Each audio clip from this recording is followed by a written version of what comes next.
Ladies and gentlemen, if you'll please take your seats so we can begin.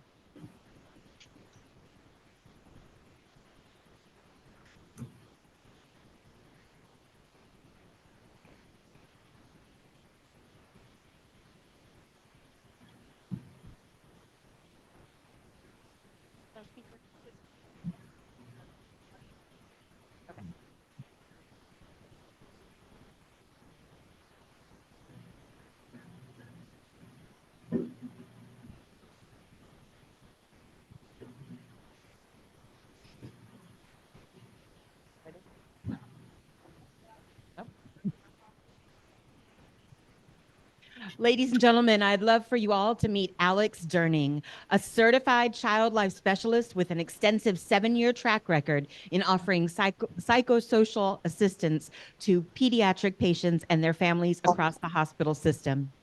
In her current position within the radiology department at New York Presbyterian, Alex specializes in providing procedural preparation and support to patients and families navigating a spectrum of medical procedures and scans. Hi, everyone. My name is Alex Durning, and as mentioned, I am a child life specialist, and today I'm going to be speaking with you all on the topic of parenting with cancer and how to share information with your kids. So I do have some slides. I don't know if we were going to pull those up.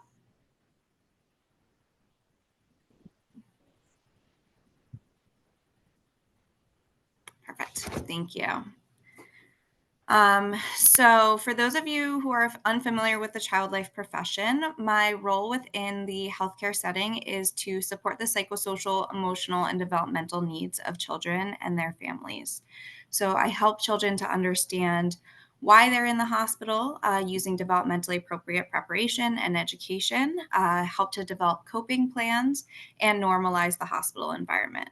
And then another part of my role is that my team and I also take consults from the adult units to provide support to the children of adult patients who are dealing with their own illness and hospitalization. So today we will be talking about how to communicate with your children about your diagnosis, some common behaviors and reactions that we see in children when a parent is sick, and then how you can best support your child. Next slide. So the first thing we're going to talk about is kind of what most people are the most curious about is how to communicate with your children. Next. So a question that parents ask me all the time is if they should tell their children about their diagnosis. And the answer to that question is a resounding yes. So there's several reasons why it's important to be open and honest with your children about your diagnosis. So kids are super observant. They can pick up on even subtle changes in body language. They might overhear conversations, and they can notice subtle changes in routine. They often know a lot more than we think. And if they're not getting the information from you, they're going to try to fill in those blanks themselves. And this can often be really scary for them. Older kids who have access to the internet might also Google information if they're overhearing words or they see a piece of paper on the table somewhere. And then we know, of course, with the internet, they might not be getting entirely accurate information. Next. So having a diagnosis conversation with children can feel really intimidating. Patients often tell me that it's something that they're avoiding just because they have no idea where to even start or what they should say. So the following are some steps that you should consider when you're having these conversations. So we want to encourage honest conversations. As I just mentioned, it's really important to be honest with your children. Being honest and providing age-appropriate information can help to build and maintain trust. The next thing is to listen to the child and answer their questions. So there might be really specific things that the child is wondering about or worried about that you didn't even consider. Kids tend to have very specific questions. And so it's really important to find out what they already know and what their actual concerns are. Have frequent conversations. So keep your children updated throughout your treatment when there's any new information that they should know. Check with them to see how that they're feeling, and let them know that you're there if they have questions or if they ever want to talk. Normalize feelings and emotions. So talk about how it's okay to feel sad, angry, scared. All those feelings are okay. You can talk about how you're feeling and also validate those emotions that the child is having. Be mindful of body language. So if the child is fidgeting a lot, if they're getting restless, or they're just looking overwhelmed in general, it might be time to take a break from the conversation and revisit another time. One of my coworkers likes to say that kids best receive information in teaspoons. So you might have to kind of break up this conversation over multiple days. And then take into consideration the timing and location of these conversations. So, is your child tired, hungry, content? We want to do this at a time of day where they are, feeling okay. They're not overtired, they're not starving. And then you should ideally try to have these conversations in a comfortable space, like your living room or at the kitchen table. But avoid having any of these conversations in the child's bedroom because we really want that to remain a safe space for them. Next. When talking to children about your diagnosis, it can be really beneficial to use the correct terms such as cancer, chemotherapy, and surgery. And this is something that parents will often tell me that they don't want to do. They'll often say that they don't want to use the word cancer because they don't want to scare their children. But this really is not the case. So, using the word cancer gives a name to the illness. It helps to demystify it, and it can help the child to begin their process of understanding. It also differentiates this type of illness from something contagious like a cold, a flu, COVID, things that kids frequently get themselves. And as I mentioned previously, it's much better for them to hear this from you firsthand than for them to overhear it and Google it themselves and make some assumptions that may be incorrect.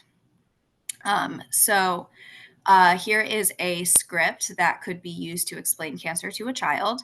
Of course, you would want to customize this to reflect your specific diagnosis and treatment plan. And this whole conversation, like I said, might not happen in one sitting, but this at least hopefully can give you a little bit of language so you have a framework of what you could say. So, our body is made up of lots of tiny cells. These cells make us who we are and help us to be able to run, jump, and play. Sometimes these cells become sick and they can grow in parts of our body where they aren't supposed to be. When this happens, this is called cancer. To get rid of the cancer cells, I will be getting a medicine called chemotherapy. Chemotherapy is a strong medicine, so sometimes it can make people feel sick or tired. This medicine is so strong that while it gets rid of the cancer cells, it can also get rid of some of the healthy cells. Our hair is made up of these cells, and so sometimes people who get chemotherapy lose their hair. Once I finish taking the chemotherapy, though, the healthy cells will be able to grow again and my hair will grow back. All right, next. Another concept to keep in mind when talking to your children about your diagnosis is something called the 3 C's. And the 3 C's are the key pieces of information that children need to know and are often most concerned about when a parent is sick. So the 3 C's are: did I cause it? Can I catch it? And who will care for me? You can help to answer these questions for your children by reinforcing to them that it isn't their fault or anyone else's fault that this happened, that they cannot get sick from being around you or from giving you hugs. And by helping to identify the family members, family or friends, that will be caring for them when you're at appointments or if you're not feeling well. Next.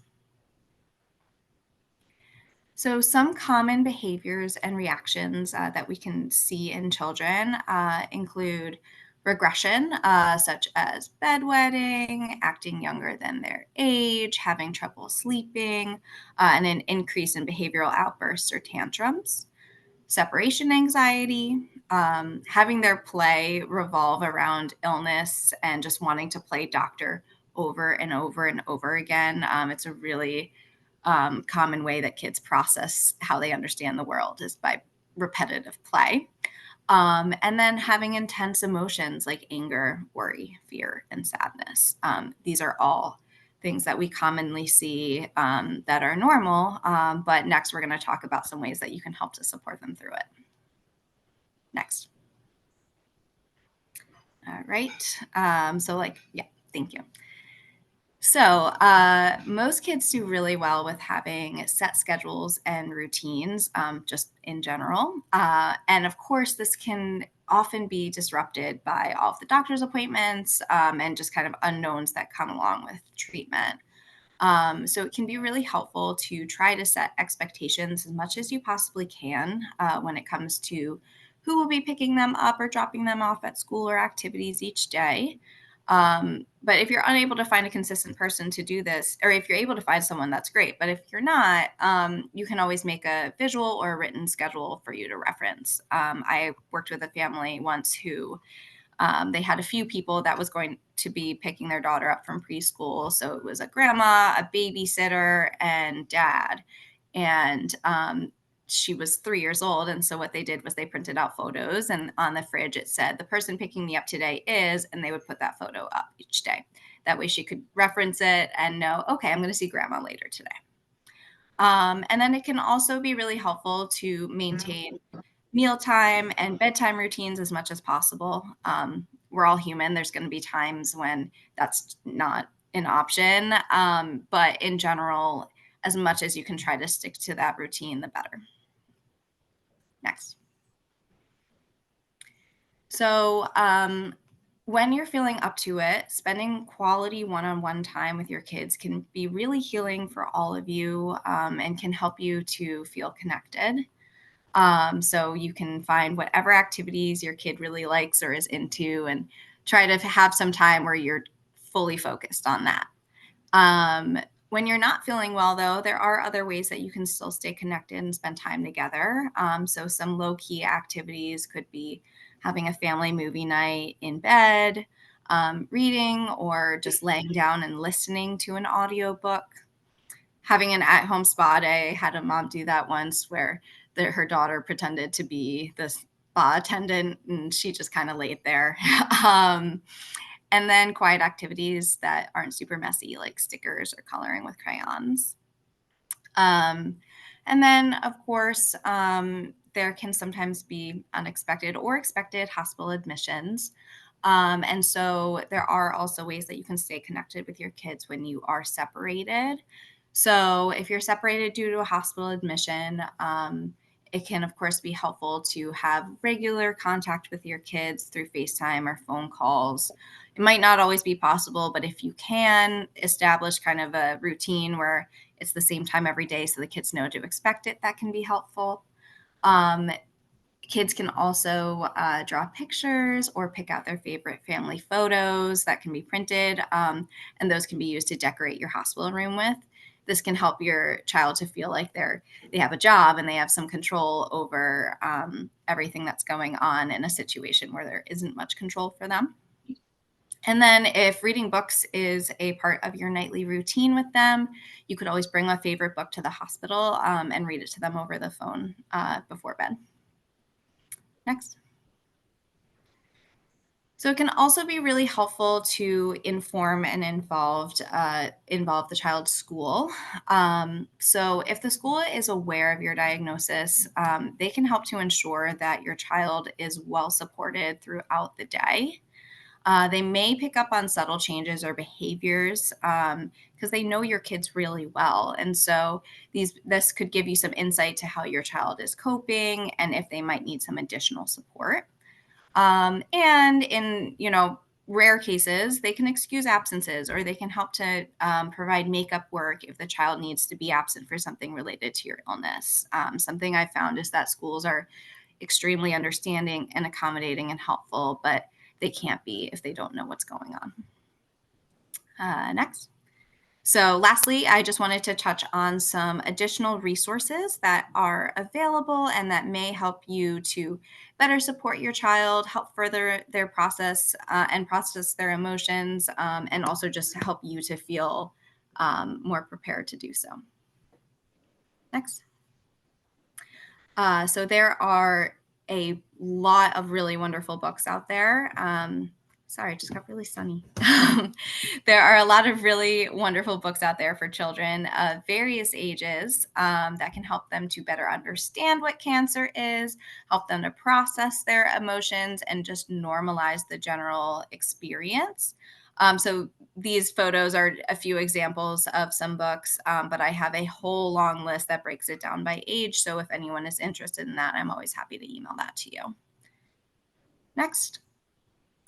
And then support groups and camps can be really beneficial for kids to be able to spend time with other children their age who are going through a similar experience. Sometimes having a parent who is sick can feel isolating if you feel like you're the only one who's going through that. But we, of course, know that that's not the case and that they are not alone. And so being able to spend that time playing and being kids with children who know how they're feeling can be really, really helpful for them. And most of these groups are available free of charge. Some of them provide meals, and then a lot of them also have separate support groups for the caregivers that go on at the same time as the children's groups that help to provide the families with additional tools. Next. So thank you so much for listening. I hope the information that we discussed today was helpful. I am more than happy to answer any questions. Of course, we have the panel discussion, but if anyone has any additional questions or specific concerns that they just wanted to chat through or discuss further, I am more than happy to do that. Please feel free to email me. Thank you so much, Alex. Please join us for an insightful and empowering session with our moderator, Joslyn Paguio, along with panelists Athena Porter, Ayanna Bass, and A.V. Grant Noonan. All of our panelists are not only survivors of cervical cancer, but also remarkable individuals who have navigated the challenging journey of parenting while facing cancer. Hello, can you guys? Oh, yes. Thanks everybody for coming. I'm thrilled to be here as a survivor and a mom to engage in this important discussion on parenting with cancer and navigating the delicate task of sharing this journey with our children. And thank you, Dr. Durning, for sharing your expertise. I've always really been honest with my daughter, about my past diagnosis and treatments. But when cancer came back during COVID, it, stopped me for a minute. The first thought, it was like, how am I going to help Samantha with her schooling? Who's going to, talk to her about this? What's her reaction going to be? Who's going to cook her favorite meal? Because my husband can't cook. So it was going to be me. I mean, all of this stuff was kind of going on in my head. And for the longest time, I've always portrayed this super mom role with her. Like, I can do anything, I can work, I can, take care of her, I can do all the fun things. So she always knew me as the super mom. And when the diagnosis came in from my gynecologist, the first thing was it forced me to be vulnerable. Like, I had to now be vulnerable. She's going to see me at my weakest moment. And that honestly really, really scared me because she's never seen me that way. So I think, and, speaking with other survivors as, her moms, you get that same story. So you get that same experience and feeling. So I'm happy to be here to share that and, be with other survivors. I have Athena here and Avi and Ayanna. So thank you very much for being here. So I'm going to start off with Athena. Could you share your experiences with, having cervical cancer and having children? Yeah, I was diagnosed when I was just 32, and I was blessed with 2 children prior to that. So I feel very fortunate that I was able to have 2 wonderful, healthy children. When I was diagnosed, they were 3 and 4, so they were pretty young. They couldn't quite grasp the seriousness of the word cancer. I know for adults, it is quite an impactful word. They hadn't learned that yet. So that kind of started the process of how am I going to relay this impactful thing that I'm going to go through in a way that they can understand. and we were able to kind of use simple language as sickness. It was really interesting to see that presentation on the kind of language that we can use. And so using ones that they could understand was my goal. Great. So, Ayanna, do you want to share next your experiences? So I was diagnosed at the age of 38, I think it was 37, 38, and I already had two kids. I have now a 20-year-old and a 9-year-old. At the time, I did not tell my little one. As a matter of fact, she did not find out until I rang the bell. Her and I have a nephew, they're the same age, and I have him a lot. So they went through the sickness with me, but they had no clue until it was the very end. I now regret it because now when I have certain issues or doctor's appointments, now the questions are more intense because she's older and understands more. And now she has access to Google. So I do regret not telling her, but now she's a lot more informed. Thank you. And Mhm. Avi? Hi. Can you guys hear me? Yes. Perfect. Sorry, I'm in the car because I'm also at an event for Survivor. So with my daughter, my case is a little different. I have a special needs. I was diagnosed when I was 35 because we lost a baby in 2019. So we're trying to have a second baby with my husband. And because of her special needs and she is developmentally delayed, we don't really know how much she understands. But either way, we decided, you know what, we have to be straight up with her. We have to let her know what mom is going to go through. Why? Because she picks up of all the emotions that are going around the house. She is so in tune with everybody's emotions, especially mine. And what I'm feeling, that she suffers from anxiety now. And it's something that is taking me a while to fully understand how she suffers from anxiety. But me being able to talk to her when I was diagnosed and everything that I went through, and having her every step of the way and letting her know, like, hey, mom is going to be here. Mom is going to be here for a long time. Mom is not going anywhere, helped me more, I think, to accept my diagnosis in a way. I don't know if that makes sense, but also just like everybody else here, we try to be super moms, but at the same time, our kids are so receptive and they pick up on everything. And with her, she's 16 now. So we used adult language. We talked to her like, hey, this is what's going on. Mom is going to go through this. Mom is going to have this happen. Grandma is here every step of the way. Mom is going to be here as well. And she was so used to the routine of her going to school, my mom picking her up, I'm getting her from my mom's house. Now it was kind of like she was staying more time at my mom's. And at night, she would be like, she looked a little confused, but she kind of little by little started getting the hang of things. But I don't regret at all not letting her know, I don't regret at all letting her know early on that I was diagnosed with cancer. And even though a lot of people said, don't tell her, she might not understand. It doesn't matter. She will understand. She does understand. Thank you. So I'm going to start off with some questions. How did you address the concerns or the fears that your children had? I mean, I know my daughter she was kind of shocked, but she still was like, the first thing she was like, Mom, you're going to be here, right? You're not going to go anywhere. I know, Avi, you said the same thing, and I had to reassure her, but it was this fear that I had my own fears, and now I'm having to manage her fears as well as a mom. So, could you kind of each of you share maybe how did you manage that? Yes. Since my girls were both pretty young, they weren't sure what to really be concerned about until they could physically see it. And so, and one of the things that post hysterectomy surgery, I couldn't pick them up. And as young as they were, they always wanted mom to pick them up and snuggle. And so it took them a while. They were pretty concerned for me when they saw the incision first, and then they were just very sad that I couldn't just pick them up at any whim. So I had to make sure that I was sitting in a comfortable chair and they could sit with me on the side, not just sitting in my lap.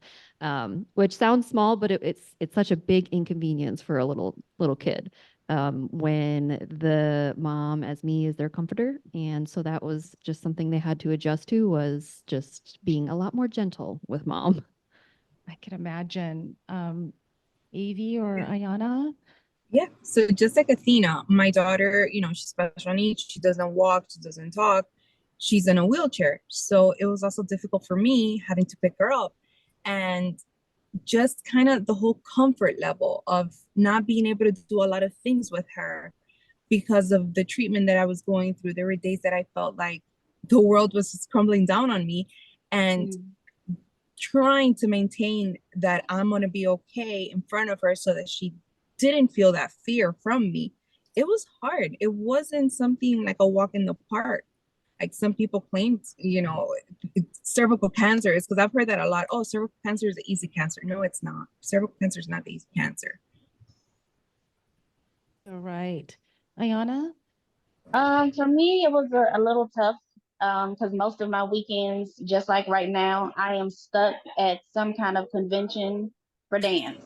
So, um, even Dance now, like mom. I'm exhausted. It's a 3 day thing, and I'm exhausted as it is. But being exhausted from chemo and having to be super mom, and then back then it was for two because my oldest daughter, she was still in her activities. So I allowed myself to not be present when I couldn't, even though it hurt me more than I knew that it would hurt them. But I had to take care of me first, in a sense. But I made sure that I was present as much as I could be. Like I couldn't be, of course, the super mom that I'm used to being, but I just had to be present when I could be. That's great. Dr. Durning, I actually have a question for you. When do you suggest seeking, as a follow-up, seeking professional help for your children? When I know with my daughter, I ended up getting her a therapist because she needed somebody to talk to. And she was afraid to talk to me in some cases. And so I ended up I think her pediatrician was the one that recommended it. But is there certain signs that we should look out for as parents that this might be a moment that we decide on seeking professional help for them? Yeah, that's a good question. I want to preface this by saying that there's definitely not like too soon of a time. Having that extra layer of support can only benefit your kids. That being said, I had touched on some of those common behaviors that we see in kids that can kind of give us a bit of a sign that they maybe could use a little bit of extra support, that they're having a hard time coping. So those regressive behaviors, they might have nightmares, trouble sleeping, extreme mood swings, extreme separation anxiety. And it's interesting that you said that your daughter didn't want to kind of speak to you about everything. And that's something that we see all the time. Kids tend to be really protective of their parents as much as parents are protective of their kids. And so they don't want to upset mom or dad by having these conversations, but they really do need to talk this out and process it. And so being able to have those supports available to them can only benefit them. So I would say there's no harm in getting them involved in whether it's support groups or as you said, reaching out to the pediatrician for recommendations for a therapist, but especially if you're also seeing some of those regressive behaviors that let us know that they're having a hard time. That's perfect. Thank you. And I know, having cancer and being a mom is difficult. Being a mom already is difficult, but now having cancer. And there's always these weak moments. But for survivor sisters, was there any moment that stood out that was like fun? Like I remember I had a moment where Samantha and we ended up doing now annual trips so she could look out for that. So our thing is every year we go somewhere, just the two of us, and she has something to look forward to. It's memories that we share together, and it gave her that future outlook So that's something we created together. Was there anything that you guys did that was special, or a moment that stood out, during treatments? Yeah, one of the funny stories post treatment was, of course, when I came home, I had a catheter bag, which blew their minds that they could see pee in a bag. And so they see me empty it the first time. And of course, both of them, they have to be involved in everything. That is my children. And they both wanted to be able to empty it, to flip the thing so it could be emptied into the toilet. And they would almost argue over who could do it. I'm like, well, you did it last time. I will do, you can do it next. And so it was just like the concept of pee in a bag was hilarious. And so when I got that out a few days later, they were kind of like, we don't get to help you pee anymore. You could just pee while you're sitting there in the recliner. I was like, yes, I don't have to get up anymore. You're like, I'm potty trained now. Thank you, kids. Yeah. So that was one of the funnier moments of post treatment that made it a little bit lighter. Oh, that's great. AV? So with Genevieve, Christmas has always been special for me, but honestly, during cancer and after cancer, I've made it even more special. We do family pictures now on a yearly basis. Right when I was diagnosed with cancer, I remember it was in August, and I told my husband, we're gonna start doing family pictures. From this point forward, every single year for Christmas, we're doing the whole family portrait, we're getting dressed up, we're doing the whole nine. I don't care if we're not sending any cards to anybody. I just want the pictures for me. So that has been like kind of like my thing. Versus before it would just be pictures of her. Now it's kind of like we're doing a whole family picture. And I've gotten my parents involved as well. My dad hates pictures, but I've made it like our thing. Like we're gonna do family pictures. And she loves it because she loves taking pictures. She's such a little diva. Like she'll sit there and she already knows what time it is because we start picking, our dresses, and we take her shopping with us with my mom, and she starts trying on dresses. And it's kind of like our little thing, I want to say, around Christmas time. Ayanna, how about you? We have a weekly movie night. Every Oh, week she chooses a movie. We make little movie buckets. We get the hot dog, the little nacho cheese, all the candy she can stand, and we have a movie night, just the two of us. My oldest one, she's in her own little world right now. She's a young adult, so it's mainly just me and my little one. But yeah, we have a weekly movie night, and I also started doing the picture thing. Also, last Christmas, no, Christmas before last was our very first photo shoot, just the three of us. So I plan to keep that up. oh, that's great. And I know, AV, I've seen them on post, and you even get your dogs, your animals involved. Always, always. So, Dr. Durning, I do have another follow-up question. I know that you gave us a great script on really how to talk with our children about our diagnosis and treatment and what to look for, expect during that treatment. Could you give some advice about when your kids are really small, like Athena, how do you communicate that to them, to little kids, like maybe between 2 and 5, who kind of don't have that background knowledge yet? Mm-hmm. Yeah, it's definitely challenging because there's always that question of, are they going to understand this? And you're right, when you have those younger kids who are, closer to that like 2 or 3 year old age, they cannot fully understand these abstract concepts. And so it is helpful to just use extremely simple language at that point. Like for a 2 year old, I would say something very similar, like what Athena said, is that, mommy is sick, and mommy is getting medicine to help feel better, and you can't get sick from me. That's something that you can reinforce to them, because of course sickness at that age is so associated with contagious illnesses, but talking about how this is a different kind of sick, and just focusing also on the support that they're going to have, spending time with them, simple language, and then playing it out.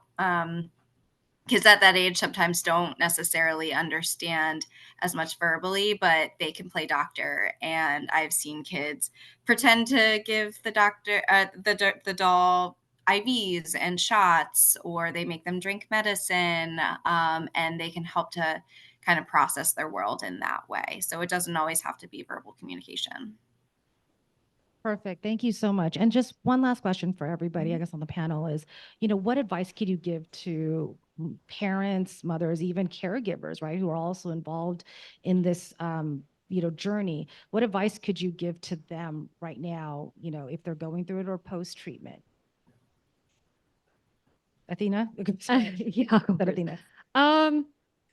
I think similar to what we heard was trying to make them involved, even though I knew my girls wouldn't quite understand fully what I've gone through and probably won't for a while.